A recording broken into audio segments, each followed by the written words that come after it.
In today's video, I'm going to show you how to change Grammarly language in just a few simple steps. If you use Grammarly for school, work, or everyday writing, this is a really useful setting because it helps Grammarly match the type of English you actually use. Whether you write in American English, British English, Canadian English, or another supported dialect, changing this setting can make your corrections more accurate and your writing feel more natural. If this video helps you out, make sure to hit the like button and subscribe for more quick software tutorials just like this. Alright, let's get started. First, open your browser and go to app.grammarly.com. Once the page loads, log into your Grammarly account using your email, Google account, or whichever sign-in method you normally use. After you're inside your dashboard, look to the left navigation sidebar. You should see an option called Account. Click on Account to open your account settings. This is where Grammarly stores all of your personal preferences, subscription details, and writing settings. Now, inside the account area, look for the writing section.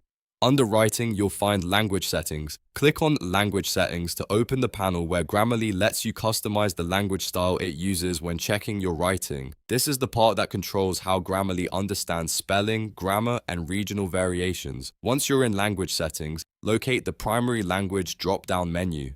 This drop-down is where you can change your main language or dialect. Click the menu and browse through the available options until you find the one you want, such as American English or British English. Then simply select your target language option. As soon as you choose it, Grammarly will update your language preference automatically, and your future suggestions should better match that dialect. If you ever need to switch it again later, you can come back to the same language settings page and change it at any time. This is especially helpful if you write for different audiences or if you want Grammarly to stop flagging words that are correct in your preferred version of English. So to recap, go to Grammarly, open account, click writing, choose language settings, and then use the primary language dropdown to change your dialect. It only takes a minute, but it can make a big difference in the quality of your writing suggestions. If this tutorial was helpful, don't forget to like the video and subscribe to the channel for more easy step-by-step guides. Thanks for watching, and I'll see you in the next one.